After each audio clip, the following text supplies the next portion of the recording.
बिहार में 40 की 40 जीतेंगे, इसमें कोई शक नहीं है। पिछली बार 39 जीते थे, इस बार किशनगंज की भी सीट जीत रहे हैं, तो 40 की 40 जीतेंगे। पिछली बार भी राजद इसी तरह हल्ला कर रहा था, आज जीता था 0। इस बार भी राजद हल्ला कर रहा है, जीतेगा 0। इस बात को समझ गए हैं कि उनको परिवार से बाहर कुछ दिखता ही नहीं है, और आज तक नहीं दिखा तो आगे कहाँ दिखा। बिल्कुल इसमें कोई दो मत है। जो लहर है, बिहार के मतदाता ने पूरा मन बना लिया है, एनडीए के पक्ष में गुलबंद होकर वोट कर रही है। नमस्कार, आप देख रहे हैं लाइव सीरीज। मैं हूं आपके साथ रोहित। आपको बता दें कि देखिए, लोकसभा चुनाव का आगाज हो चुका है। ऐसे में देश के प्रधानमंत्री नरेंद्र मोदी ने ये दावा किया है कि बिहार में 40 में से 40 सीट एनडीए गठबंधन जीतेगा। देखिए, जब इसको लेकर सवाल पूछा गया शाहनवाज हुसैन से, उपेंद्र कुशवाहा से और उमेश कुशवाहा से, तो क्या कुछ कहना है शाहनवाज हुसैन, उपेंद्र कुशवाहा और उमेश कुशवाहा का। सबसे पहले आप तीनों नेताओं का बयान सुनिए। बिहार में 40 की 40 जीतेंगे, इसमें कोई शक नहीं है। पिछली बार 39 जीते थे, इस बार किशनगंज की भी सीट जीत रहे हैं, तो 40 की 40 जीतेंगे।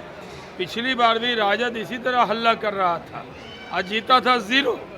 इस बार भी राजद हल्ला कर रहा है, जीतेगा 0। ये लोग 0 सीट पर ज़्यादा हल्ला करते हैं। राजद 0 के सिद्धांत पर चल रहा है। राजद को 0 से बहुत लगाव है, और उसकी सहयोगी दल कांग्रेस भी इस बार हो जाएगी 0। सर, लालू यादव कह रहे हैं कि आप लोग संविधान को समाप्त करना चाह रहे हैं। अरे, अब हमारे पास तो बहुमत पहले ही था, अभी तो बहुत बहुमत था, तो संविधान को सुरक्षित किया। ऐसा थोड़ी था कि हमारे पास अल्पमत की सरकार चलाया है। नरेंद्र मोदी जी ने 2/3 बहुमत की सरकार रहते हुए धारा 370 समाप्त किया है, संविधान को समाप्त नहीं किया है। संविधान की इज्जत रखी है। इस देश में 2 प्रधान, 2 विधान और 2 निशान जो होता था, तो पहले 2 निशान खत्म हुआ, 2 प्रधान खत्म हुआ, और 2 विधान जो था, यानी जम्मू कश्मीर के लिए अलग और देश के लिए अलग, उसको ख़त्म किसने किया? तो संविधान को मजबूत किया नरेंद्र मोदी जी ने। तो हम लोग संविधान को मजबूत करने वाले लोग हैं, संविधान को ताकत देने वाले लोग हैं।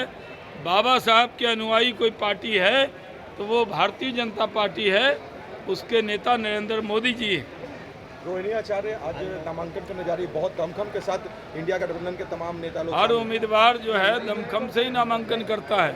आप लोग को परिवार का उम्मीदवार ज़्यादा दमखम दिखता है, तो परिवारवाद वाले जो लोग हैं उनका प्रचार ज़्यादा होता है। कौन उम्मीदवार है जो दमखम से नहीं करता? आज 3 जगह नामांकन है, हम भी जा रहे हैं। शिवहर जा रहे हैं, आनंद मोहन जी के यहाँ लवली आनंद जी लड़ रही हैं। मोतिहारी राधा मोहन जी के लिए और वीणा देवी जी के लिए मुजफ्फरपुर वैशाली सीट पे जा रहे हैं। बहुत दमखम से 3 और नामांकन है, लेकिन मीडिया का एक वर्ग है जिसको परिवार का ही आदमी दिखता है और उम्मीदवार को उम्मीदवार नहीं मानते हैं। लालू परिवार सेंटिमेंट की बात कर रहे हैं मीसा भारती का। हम लोग बिहार परिवार के लोग भी नामांकन कर रहे हैं। नया फकरा चला है, लालू परिवार, नेहरू गांधी परिवार। तेजस्वी यादव कह रहे हैं कि नाक रगड़ के माफी मांगना चाहिए प्रधानमंत्री मोदी को जनता के सामने, क्योंकि 2 करोड़ रोजगार का जो है वो। जनता जो है पिछले चुनाव में भी राजद का नाक रगड़वा दी थी, इस बार जनता इस चुनाव में भी नाक रगड़वा देगी। एकदम चकाचक चारों तरफ एनडीए की लहर है। प्रधानमंत्री जी के प्रति आकर्षण है, क्योंकि प्रधानमंत्री जी ने 10 वर्षों में काम करके बताया है, जनता की सेवा की है। तो सभी वर्ग के लोग प्रधानमंत्री जी की ओर मुखातिब हैं, इसलिए एनडीए का पूरे तौर पे सभी जगह चकाचक है।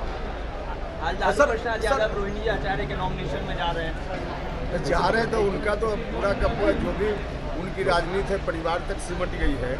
अब शुरुआती दौर में लोग थोड़ा कंफ्यूज हो रहे थे, लेकिन अब लोग भी इस बात को समझ गए हैं कि उनको परिवार से बाहर कुछ दिखता ही नहीं है, और आज तक नहीं दिखा तो आगे कहाँ दिखा। पवन सिंह कितनी बड़ी चुनौती होंगे काराकाट में आपके? वोटिंग परसेंटेज बहुत कम आ रहा है, इसके बारे में क्या बोलेंगे? अरे भैया, गर्मी का माहौल है, इसके चलते वोटिंग परसेंटेज कम है। लेकिन आगे के लिए हम लोगों से आग्रह कर रहे हैं कि वोटिंग परसेंटेज बढ़ाइए। गर्मी एक दिन सह लीजिए, 5 साल राहत मिलेगी। एक दिन गर्मी से अगर आप पीछे हो जाइएगा तो 5 साल में परेशानी है। बिल्कुल इसमें कोई दो मत है। जो लहर है बिहार के मतदाता ने पूरा मन बना लिया है, एनडीए के पक्ष में गुलवंद होकर वोट कर रही है। दोनों जो चुनाव हुआ है, प्रथम चरण का, द्वितीय चरण का, उसमें तो पड़ा ही पूरा एनडीए के पक्ष में ही गुलबंद होकर लोग वोट किए हैं मतदाता लोग। तो ये 40 के 40 एनडीए के झोली में जाएगी। तेजस्वी यादव कह रहे हैं कि अब पीएम सभा में 400 पार के नारे भी नहीं लगा रहे हैं। क्या कह रहे हैं? 400 पार के नारे अब नहीं लगा रहे हैं। दो फेजों के विपक्ष के पास, तेजस्वी जी के पास कोई मुद्दा है क्या? कोई चीज़ है तेजस्वी को? वो अपने बात, वो अपनी जो माता पिता के शासनकाल की बात जो है, कम से कम वो 15 वर्षों की उपलब्धियां के भी गिनाएं। लालू यादव ने कहा है कि मोदी सरकार संविधान को समाप्त करना चाहती है। देखिए, तो मैंने कहा कि अभी वो क्या बोलेंगे जो खुद परिवार तंत्र से जुड़े हुए हैं, जो परिवार तंत्र, ये तो लड़ाई जो है लोकतंत्र बनाम लोकतंत्र और परिवार तंत्र की है, ये विकास बनाम विनाश की है। नहीं तो यहाँ जनता ने मन बना लिया है, तो वो लोग क्या बोलेंगे? उनको तो सेवा करने का मौका मिला और वो अतीत को, पुराने अतीत को लोग याद करना नहीं चाहते उनके शासनकाल में। तो अभी आपने देखा जो बीजेपी के राष्ट्रीय प्रवक्ता हैं शाहनवाज हुसैन, उन्होंने साफ साफ कह दिया कि पिछली बार 39 सीट जीते थे, किशनगंज हार गए थे, लेकिन इस बार 40 में से 40 सीट जीतेंगे, कहीं कोई शक नहीं है। और वहीं पूर्व केंद्रीय जो मंत्री हैं उपेंद्र कुशवाहा और जो जदयू के प्रदेश अध्यक्ष उमेश कुशवाहा, दोनों नेताओं ने कह दिया है कि पूरे बिहार में और पूरे देश में एनडीए गठबंधन की लहर है और बिहार में 40 में से 40 सीट एनडीए गठबंधन जीतेगी। और भी क्या कुछ कहना था, तीनों नेताओं का अपने बयान सुना। बस इसी तरह की तमाम खबरों के साथ आप मेरे साथ जुड़े रहें। तब तक धन्यवाद। बिहार में 40 की 40 जीतेंगे, इसमें कोई शक नहीं है। पिछली बार 39 जीते थे, इस बार किशनगंज की भी सीट जीत रहे हैं, तो 40 की 40 जीतेंगे। पिछली बार भी राजद इसी तरह हल्ला कर रहा था, आज जीता था 0। इस बार भी राजद हल्ला कर रहा है, जीतेगा 0। इस बात को समझ गए हैं कि उनको परिवार से बाहर कुछ दिखता ही नहीं है और आज तक नहीं दिखा तो आगे कहाँ दिखा। बिल्कुल इसमें कोई दो मत है। जो लहर है बिहार के मतदाता ने पूरा मन बना लिया है, एनडीए के पक्ष में गुलवंद होकर वोट कर रही है।